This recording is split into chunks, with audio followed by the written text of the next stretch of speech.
السلام علیکم دوستوں۔ ایک دفعہ راشی نام کا ایک بدو کچھ اونٹ لے کر فروخت کرنے کے لیے مکہ آیا۔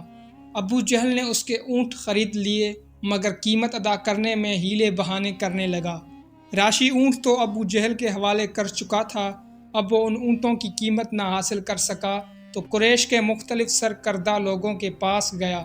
اس نے اپنی پریشانی سنائی اور بڑی دردمندی کے ساتھ کہا، اے سرداران قریش، میں ایک بے وطن مسافر ہوں، یہاں میرا حق مارا گیا ہے اور میرے ساتھ زیادتی ہوئی ہے۔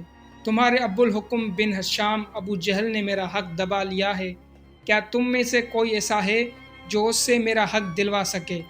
سرداران قریش نے راشی کی ساری پریشانی سنی تو انہیں معلوم ہو گیا کہ ابو جہل نے اس شخص کے ساتھ ظلم کیا ہے، مگر ان میں سے کسی میں اتنی ہمت نہ تھی کہ ابو جہل کے خلاف اٹھ کھڑا ہو، اس کے منہ لگے یا اس کی مخالفت مول لے سکے۔ ان میں سے ایک نے بات ٹالنے کے لیے راشی سے کہا، وہ دیکھو وہاں محمد صلی اللہ علیہ وسلم بیٹھے ہیں، ان کے پاس جاؤ، ان کے علاوہ اور کوئی نہیں جو تمہارا حق دلوا سکے۔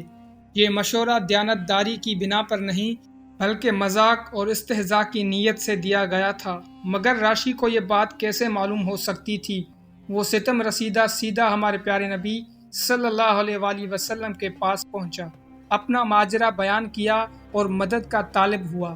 ہمارے پیارے نبی صلی اللہ علیہ وآلہ وسلم ساری بات سنتے ہی اٹھ کھڑے ہوئے اور فرمایا، میرے ساتھ آؤ۔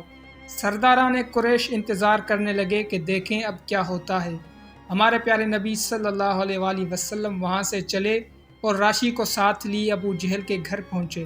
ہمارے پیارے نبی صلی اللہ علیہ وآلہ وسلم نے دروازہ کھٹکھٹایا تو اندر سے آواز آئی، کون ہے؟ ہمارے پیارے نبی صلی اللہ علیہ وآلہ وسلم نے فرمایا، محمد صلی اللہ علیہ وآلہ وسلم، باہر آؤ میرے پاس۔ اندر سے ابو جہل نکلا تو خوف سے اس کے چہرے کا رنگ اڑا ہوا تھا۔ پیارے نبی صلی اللہ علیہ وآلہ وسلم نے ارشاد فرمایا، اس شخص کا حق فوراً اسے دے دو۔ خوف زدہ اور حیرت و استحجاب میں ڈوبے ہوئے ابو جہل نے اسی وقت راشی کو اس کے اونٹوں کی قیمت ادا کر دی۔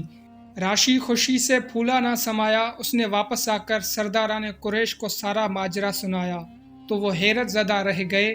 وہ تو کسی اور ہی بات کی توقع کر رہے تھے، مگر ہو کچھ اور بات ہو گئی۔